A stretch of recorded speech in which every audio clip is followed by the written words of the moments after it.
In this episode of Samurai Jack, Jack's headed out west where he meets with a bartender that's not necessarily trustworthy, but he's able to get the information he needs from him after some coin and convincing him not to turn him into a coup.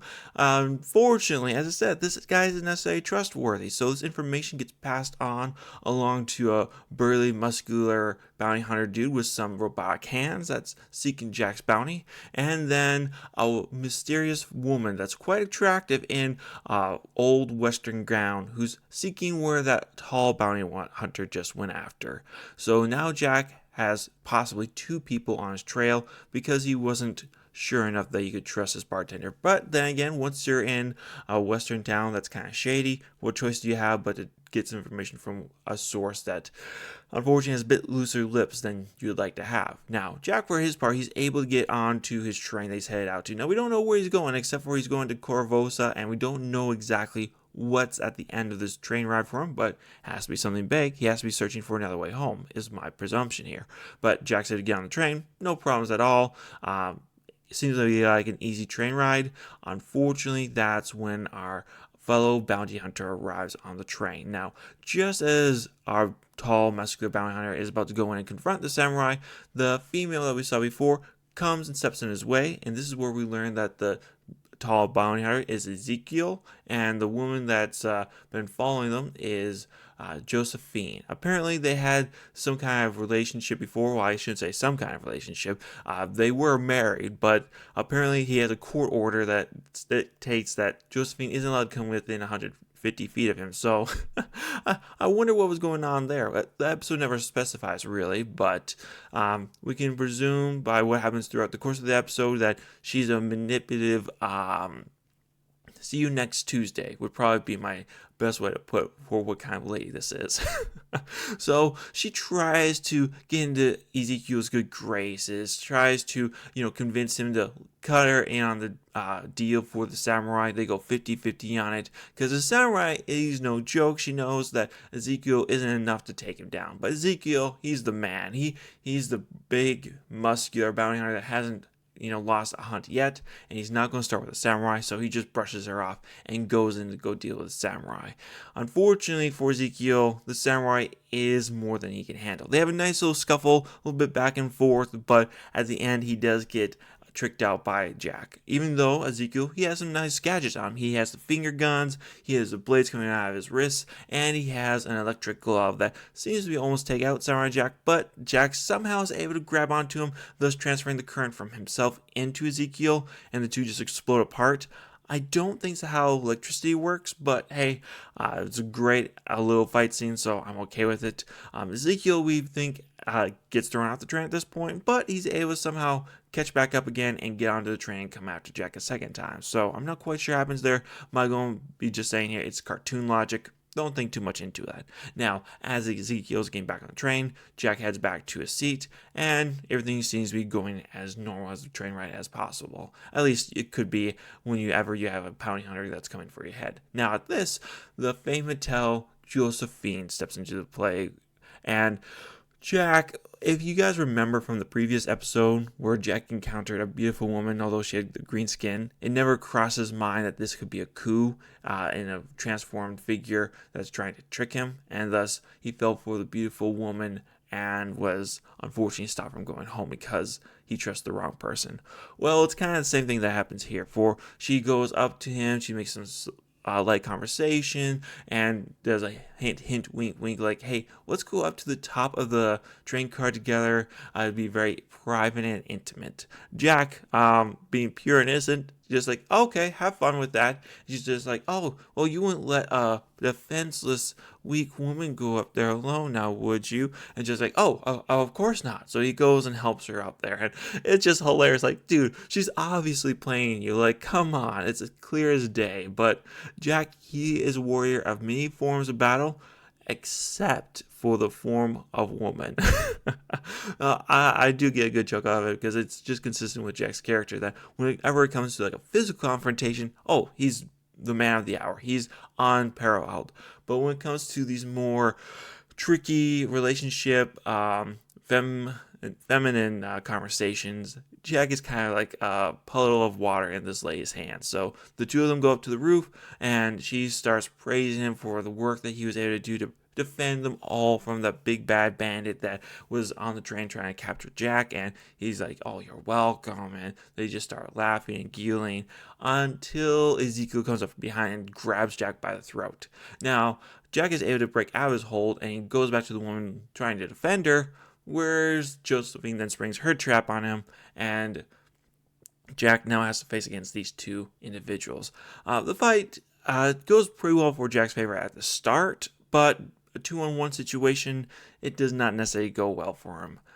He's able to do some moves to fight back against him and escape a little bit, but he also loses his sword in the process, so he has to run after it. Unfortunately, it doesn't really work out for him too well because Ezekiel then brings out his finger guns, so Jack has to do some serpentine moves to try to dodge the gunfire that's coming at him.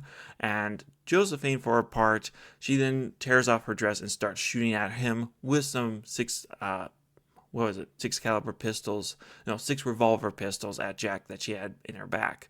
So Jack, he's having to dodge to the side of the car, almost falling off of it. Well, he does pretty much fall off. He's just holding on by the fingertips, trying not to get hit by their bullets. So Josephine has to go down to the car while Ezekiel goes over the top to try to see if they can do a pincer movement to capture Jack. Now, one thing in this scene here that I absolutely love is we get to see Quickstraw and Bubba Lewis.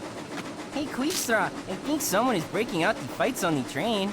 Now hold on there, Bubba Lewis.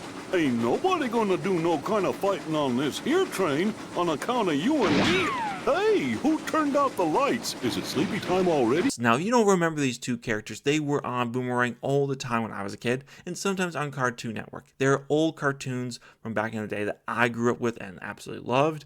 I'm pretty sure these actually were cartoons that my mom and dad grew up with. But honestly, if you guys haven't seen these two characters, go watch their cartoon. It's great. I just want to mention that here because their little cameo I thought was well put in there. So thank you to animators. It was just a nice little fun wink and nod to the wider Cartoon Network universe that was going on at the time. Now, for Jack's part, he is able to get away from them a little bit by getting back up the train some more, trying to dodge their bullets left, right, and center, having a bit of a fight back and forth. The fight goes all the way to the engine, where it gets a little bit more dangerous for everybody because Ezekiel almost blows up the car by shooting at it. Thankfully, he stops that, so it just becomes a battle of fists and shovels. Shovels, I say, because they were using shovel into the coal, into the engine, so it gets into a nice little fight there. Now, it gets a little bit interesting though at one point because Ezekiel, he almost gets syndrome because the dude is wearing a poncho and Jack just shoves the poncho into the gears of the train that Ezekiel has to fight against not to get sucked into it. So I like that. Now, I don't know if that's an intentional call back to the Incredibles or if it's just something the animators came up with at the time and then the Incredibles mimicked them, but I just would like to assume that they were inspired by the Incredibles, so just a nice little wink and nod to that. No capes. Now, with that, Jackie's able to escape back down towards the end of the train, almost getting back to his sword until Ezekiel brings out his final weapon, which is that a bolt thrower? No, it's not a bolt thrower. It's I have to put what the 3-ball thing he shoots at Jack, but it's able to capture him and prevent him from getting to his sword. Thus, they win the fight against Jack. Now, this would be the end of Samurai Jack if the two would be able to work with each other and be amicable with each other. Unfortunately for the bounty hunters, Josephine, we get to see why the relationship fell apart, for she double crosses Ezekiel at the moment of opportunity. As soon as they get to Jack and Jack's all tied up, she pushes Ezekiel off the train, and now she's going to be able to have the full fortune from Jack's capture all to herself. Unfortunately for her, Jack kind of had a feeling what she was aiming at, and he had hooked the chains that were wrapped around him underneath Ezekiel's spurs, and that drew him away from her to a sword that was able to slice his bonds, and quickly thinking, slice the rest of his bonds and threw the hook that had hooked him onto Josephine, and then the two would-be bounty hunters fell off the bridge and are stuck dangling with each other. And the last thing we hear from them is Ezekiel calling to her, 150-foot woman, 150 foot is what you need to be far away from me. He's just done with Josephine at this point. Maybe, maybe not, but it was a fun little episode. So I just want to say, if you guys haven't seen it, absolutely go watch it. You guys won't regret it. It's a fun time. Just want to kind of talk about the Bounty Hunters kits here. So Ezekiel, I personally loved his double blades that he had going on for his fights. I like that he had those as his primers, that he likes to get up and personal fight people with those versus using his finger guns. Like, he used them sometimes in the episode when someone was too far away, which would make sense. But I think he really prefers going up in personal, which would make sense for his broad shoulders, strength, and just overall intimidating figure that you wouldn't really want to face in person. Now, the person that actually liked their tools the best was the femme fatale Josephine. Her umbrella that she carried around, she's able to turn it into a spear, and also had another mode that would shoot out blades at all the ends of the umbrella. So I don't know what you would call that, but I like both of these weapons that she had going on here. Now, ultimately, she did resort to using pistols as a primary source of a weapon, but still, I like that the animators gave her a little bit of uniqueness than compared to what Ezekiel had going on here. Just my opinion here. Now, as I said, you guys haven't seen this episode, definitely go watch it. Don't miss out on the scene that Quickstraw and Bubba Lewis are in there. Absolutely a fantastic part. I hope you guys enjoy this episode as much as I did, and hopefully you guys have a wonderful day. Catch you later. Bye.